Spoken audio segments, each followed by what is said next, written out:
Welcome everyone to the Fantasy Phoenix podcast, here to give you tips for NBL SuperCoach. We are back for another season and I am very excited. The Blitz and the preseason is all done and dusted and now it's time to get on to the real thing. Today I'm going to be going over each team's preseason scores, rounding up the news and finishing off with some captaincy options for round one. There's been so much that has happened over the last few weeks and it all has plenty of relevance to us SuperCoach players. Starting off with the Adelaide 36ers, and they have had a bit of an up and down preseason.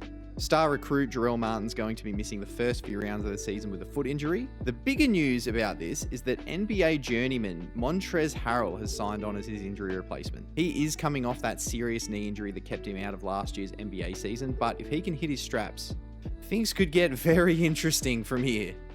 In other news, the Cairns Taipans are going to be without Taron Armstrong, who will miss the first 2 rounds of the year due to a foot injury that also kept him out of majority of the Blitz games. Unfortunately, that means that the popular breakout candidate needs to go from your team if you've still got him in there. There was plenty of action for the teams throughout the preseason leading up to and including the Blitz. We saw some big scores and a lot of potential options putting their hands up for our team. Let's take a look at how the most relevant players from each team performed. I've compiled the data from each preseason and Blitz game to provide the averages from both of those, combine them together, and also their points per minute output to help you make those final adjustments to your team. Adelaide have had a shaky couple of years to say the least, but they have had some very exciting options for SuperCoach. Kendrick Davis is someone that I was very keen to see in action. I'm a big fan of how new imports that put up big assist numbers and can score, similar to like what Scott Machado did that carried me to an 11th place finish a few years ago, and Davis is someone that I see somewhat similar to that. He's averaged about 5 assists per game over his career, but his ability to put up numbers across the board gave him a great preseason, averaging 35.3 total points, which included 29.5 from the Blitz and that monster 47-point preseason game. All of this was also at 1.22 points per minute, so that is something very strong to consider. He's someone we will all own at some point, but he is a very viable starting option. Isaac Humphrey's total average over the preseason was 28.3, and he was going at an even more impressive 1.31 points per minute. Other high-priced player, DJ Vasiljevic, didn't really get going in the preseason in terms of SuperCoach, only averaging 17.3 across all their games at 0.62 points per minute. Now, there was a bit of junk time and he was just jacking up shots here, there, everywhere. He's going to, as we know from last season, he's going to be very up and down. He'll have some high-scoring weeks and some low-scoring weeks, so if you want to ride that roller coaster, it might be a little bit too expensive, but feel free to jump on board. Lat Mayen and Nick Marshall are both options that we have considered for our benches. Mayen at 133,000 and Marshall at 105 did some pretty solid numbers. So Lat Mayen averaged 16 points at 0.64 points per minute, and Nick Marshall went at 17.3 at 0.77 points per minute. Both of these guys were being considered for our starting benches, but with the signing of Montrezl Harrell, it's definitely cooled me on the prospect of that. We need to see how they all look together over the first couple of weeks before we reassess ahead of their double in game week 3. One cheap option that I have toyed with is Jason Kadee, 119.5 thousand. He averaged 19.5 at the Blitz, scored 11 in their preseason game, total of 16.7 for his average in the preseason at 0.76 points per minute. With McCarron now across in New Zealand, Kadee has been entrenched in the rotation and put up some pretty acceptable scores. Has the old dog got some new tricks for us? Brisbane was the most active team in the preseason, playing a total of 7 games. They also looked to go pretty hard right from the start to try and build some momentum leading into the season. This did include winning the Blitz competition. If it weren't for the poor early schedule, there are multiple guys that we all would be locking into our teams, and we might even still be forced to. Deng Adele looks like a completely different player than the one we last saw in his short stint with the Hawks a few years ago. He played big minutes and had some decent performances, averaging 21 at the Blitz, 27.3 in the other preseason games for a total of 24.6 at 0.89 points per minute. The big Kiwi, Tyrell Harrison, went on an absolute tear, averaging 29.3 at the Blitz, 46.3 in their other preseason games for a total of 37.8, but at a ridiculous 1.68 points per minute. If he can translate that into the real stuff, he might still be someone that we need to have despite their poor schedule. Someone who a lot of people have locked into their benches is his backup, Rocco Zikarsky. He did sit out one of their games, but still managed to average 17.2, with 13.5 of that from the Blitz and 19 in their other preseason games. This was going at a point per minute, so that's pretty solid production. During that time, he had 3 games over 20 and only 2 of his 6 were under 17. Is Rocco in your starting team? Their imports did their thing, with Bateman averaging 24 at the Blitz and 24.25 for a total of 24.1. Pretty consistent. This was coming at 0.93 points per minute. Cook, also pretty consistent, when at 20.3 at the Blitz, 20.5 in the other preseason games for 20.4 total average at 0.74 points per minute. Bateman's averages did come from more consistent scores throughout, whereas Cook had some higher ceiling, lower floor games. An interesting one is Casey Prather. Long-time watchers of the league know that a fit and healthy Casey Prather is a force to be reckoned with. His body has let him down as of late, but if he can get anywhere near his best, he'll be someone we have to strongly consider.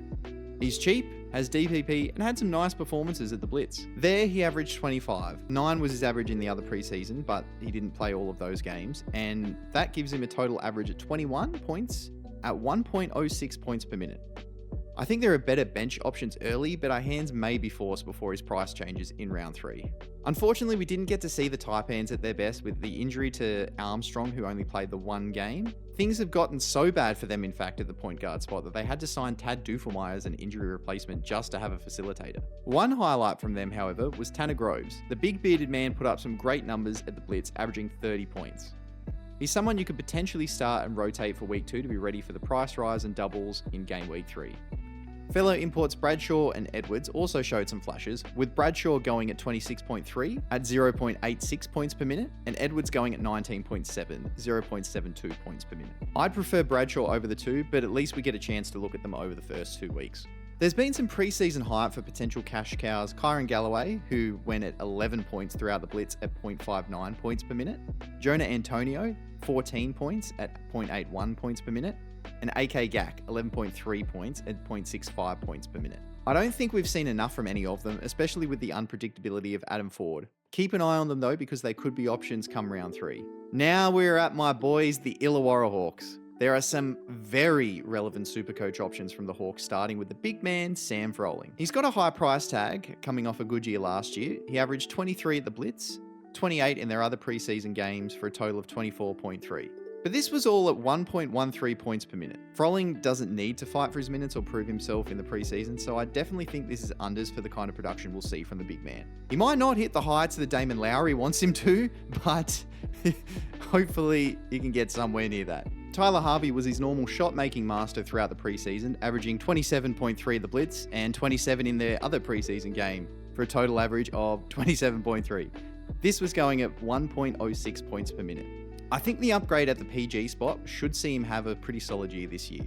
Speaking of that upgrade, Trey Kell has come into this lineup. He didn't have the best of preseasons from a stats perspective, but he's only new to the team and will still take a little bit of time to fully fit in and build that chemistry.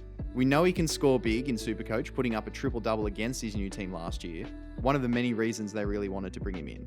He only averaged 14.3 throughout the preseason at 0.58 points per minute, but I definitely see that changing in the upward direction when the season rolls out. Justin Tatum must really have a thing for picking up guys that really play well against you, as was the case with the newest import signing, Darius Days. The hole left in the side by MVP candidate Gary Clark is large, but so far Days is showing he has what it takes to fill it. He's going at 29.3 across the preseason for a total of 1.21 points per minute. Now those scores do include his game against the Hawks for Shanghai, but I wanted to encompass all of the preseason games for everybody. At $277k import price, double in round 2, he's a sneaky option.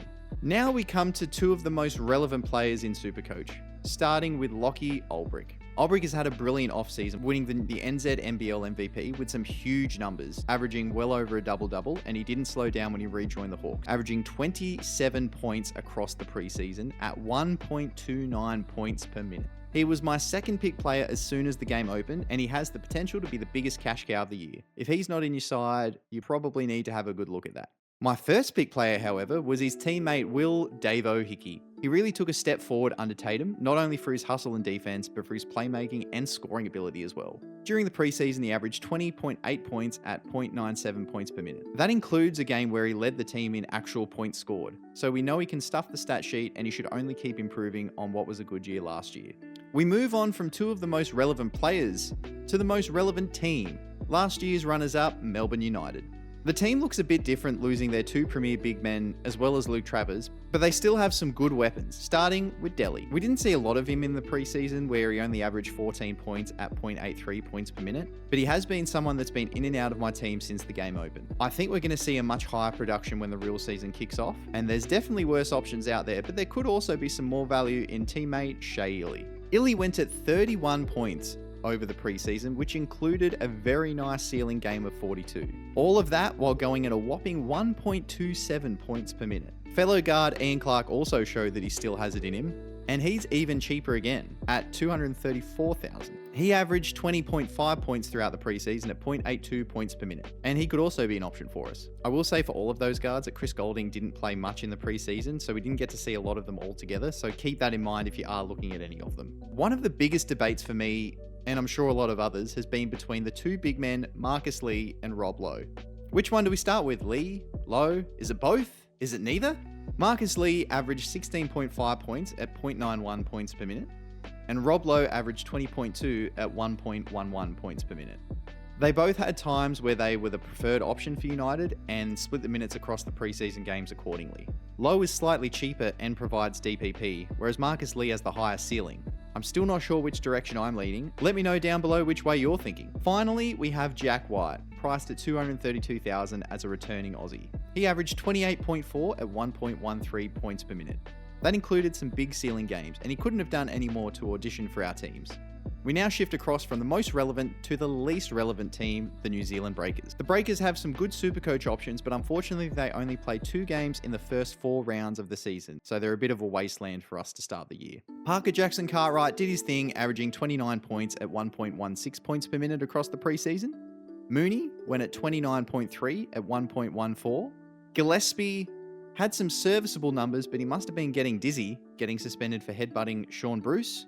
He went at 16 points at 0.59 points per minute, but Will missed the first game of the year, so he only plays 1 out of the first 4 rounds. McCarron showed us glimpses of his fantastic fantasy performances we saw at Cairns and Melbourne, averaging 18.8, going at 0.86 points per minute. Mojave King went at 20 points with 0.83 points per minute, and Sam Menenga at 19 at 0.76 points per minute. With their schedule, we can afford to wait and see how things go before we start jumping on the Breakers in round 5. The Perth Wildcats showed that they will once again be right up there this season, led by the main man, Bryce Cotton. Even though it was only in the preseason, Cotton still put up some big numbers, going at an average of 33 in the Blitz, 30.5 in their other preseason games, and he did that with a very juicy 1.46 points per minute.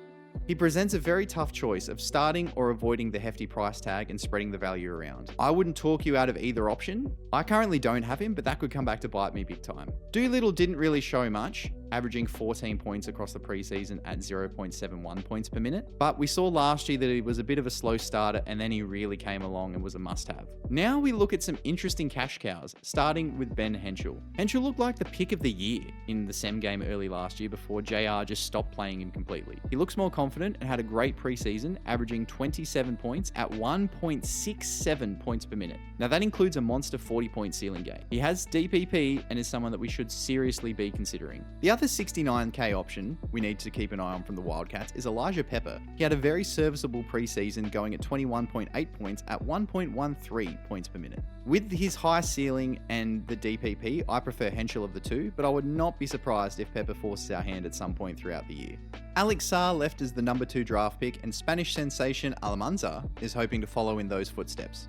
His blitz was good, averaging 20.7 points, going at 1.06 points per minute. In the game where the Wildcats were resting the big dogs, I would have liked to have seen more from him though, but with the DPP and next star price tag, I still think he's an option for our benches. Lastly is big man Keanu Pinder. He only averaged 21.8, but he did so at a very nice 1.21 points per minute. We know he has a ceiling, but I feel like it's going to be a bit of a yo-yo type scoring output this year for Pinder. Hopefully he can build some more consistency and some further chemistry in his second year in that system, playing alongside Bryce Cotton. Southeast Melbourne are basically a brand new team. All 3 imports are new, their marquee local is new, most of the roster is new. But this creates opportunity for both the players and us in SuperCoach. Starting off with the head of the snake, Derek Walton Jr. He put up some good numbers in limited preseason minutes, going at 28.5 at the Blitz, 16 in their other preseason hitouts, for a total average of 22.3. This was all at 1.15 points per minute. We know he can have big games and has a lot of shooting around him to pump up those assist numbers. The only downside is he's playing next to perennial ball hog Nathan Sobey. Sobey did alright himself, averaging 26 in the Blitz, 22 in the preseason for a total of 24, all going at 1.25 points per minute. Geordie Hunter is an interesting one. With the loss of Mitch Creek and Alan Williams, this team needs rebounding, because one thing is for sure, the Phoenix are going to be putting up a lot of shots. His preseason scores were okay, averaging 17.3 at the Blitz, 20.5 in the other preseason games for a total of 18.6. He went at just under a point per minute and isn't a bad option, especially with the double in round 2. Two new to the league imports have put their hands up for our teams. Wise Cam went at 29.7 in the Blitz, 18.5 in his other preseason hit out for a total of 25.2, going at a very healthy 1.22 points per minute. Hurt averaged 27 at the Blitz at 1.18 points per minute. With a round 2 double, either could be a potential starting pick for us. Angus Glover made the move across from the Kings after lack of opportunity for the grand final hero, and I think he can do really well here. He averaged 22.6 across the preseason, going at 1.11 points per minute. And at 110,000, he's one to seriously consider slotting into your bench spot. Malik Lewis looks like he will be getting every chance at the Phoenix. He didn't demand we pick him with the preseason averages of 16, but he should only improve as the year goes on. The Sydney Kings have had a massive offseason, bringing back both league MVP Xavier Cooks, Brian Goorjian that just never misses the postseason, and a bunch of new recruits that have them as the deepest team in the league and early title favourites. But is that a good or bad thing for us SuperCoach players? Cooks was a stat sheet stuffer and top fantasy player before he left for the Wizards, but his preseason numbers were nowhere near, putting up an average of 16.7 at 0.9 points per minute. I had Cooks early on, but with his high price tag, I don't think we've seen enough in this new system. I also wouldn't be surprised if he puts up a massive round 1 score and we are scrambling to get him in for their double in game week 2. Fellow MVP teammate Jalen Adams was a solid option at times last year, but he only played one preseason game and missed the entirety of the Blitz. In that game, he had 18 SuperCoach points in 16 minutes, going at 1.12 points per minute. It will be interesting to see how he goes leading this highly talented team. Speaking of highly talented, the big man Space Cam Oliver is back in the league, and boy, he has come back with a bang. Throughout the preseason, he was very consistent, averaging 38.5 points. That's 38 of the Blitz and 39 in their preseason hit out. And that was at a monstrous 1.62 points per minute. Despite coming off the bench, he's going to be a highly productive SuperCoach player this year. With him coming off the bench, young big, and apologies in advance for butchering your name, Kelly Lepepe, I won't make any more attempts, but you know who I mean, has been starting at the 5 spot for the Kings. This has been great for the role, but his production is not quite there yet, going at an average of 16.5 points at 0.73 points per minute. If you said that a guy at 69k was going to be starting in this league, I think that's a hard option to ignore. Fellow cash cow Tyler Robertson also showed flashes in his preseason outings, averaging 15.5 points at 0.82 points per minute. This obviously has a big asterisk next to it though, with no Adams for most of that, but with his DPP, he's certainly one to consider early. Jalen Galloway is back from the US, but it looks like he needs more time to get back to some of the heights we saw last season. He only averaged 16 points at the Blitz at 0.74 points per minute. He has been a good SuperCoach player in the past, but I think there's a slightly cheaper forward option at the Kings we should turn our attention to. And that's Alex Tui. He's bulked up and looks much more aggressive this year. He averaged 29.3 SuperCoach points, going at 1.11 points per minute. But that did include a lot of actual points scored, so can he keep that up in this star-studded lineup? The final team is reigning champions Tasmania. It's hard to get a good read on the JJs as they didn't really have a proper blitz due to having to go over to the FIBA Cup where they actually picked up bronze there. He averaged 23.4 over the preseason at 1.09 points per minute, but most of that came from the Cup games, where it also included a big 40-point ceiling game. If he can put up these performances more regularly, he's someone that we're definitely going to have to consider. The backcourt import duo of Jordan Crawford, who went at 17.4 points at 0.71 points per minute, and Milton Doyle, who went at 18 points at 0.68 points per minute. They did their thing, but they didn't quite have the consistent performances we need in SuperCoach. Majuk Dang had a couple of decent performances for his average of 17 at 0.83 points per minute, but at his price, I feel like we have some better options. New import Craig Sword isn't someone we should be looking at with his average of 11 at 0.87 points per minute. He wasn't getting big minutes, but maybe he's one of those guys that doesn't have a great start, drops a lot of cash, and becomes a real option later in the season. Gorjak Gak didn't really show much at the Blitz or the Cup, averaging 8.3 points. His points per minute at 1.04 was good in limited opportunity, so maybe there's a chance if Magnay gets in foul trouble or he earns more favour with Roth. So those scores include the games that were played in that FIBA Cup as well, so that's why we're seeing a bit of an increased average for Magnay and others where they put a bit more effort into those games than the Blitz, shall we say. So that wraps up the preseason for all our teams, and now the hard part. Picking a captain. Round 1 is the only round of the year without a double. Combine that with the fact that it's the first real game of the season, we don't have a lot of data to go on, makes it much tougher.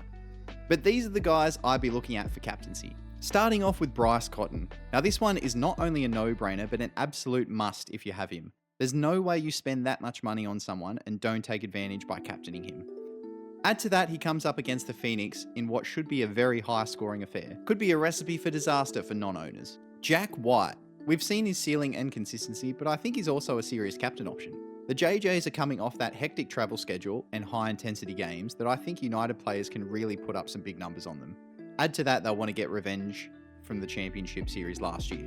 No Jack McVeigh means that White's going to be matched up with someone smaller than him or people that aren't particularly known for their defense like a Majuk Deng or a Fabian Krislovic. If Rob Lowe and Marcus Lee can occupy Will Magnay, White should have an absolute field day.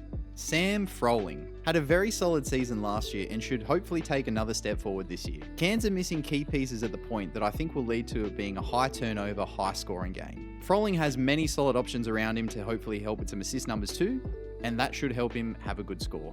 The last one is for those that can't resist starting the informed man of the preseason, Tyrell Harrison. He looks phenomenal so far and showed the highest ceiling of anyone throughout the preseason with scores of 44, 47 and a mammoth 57 points.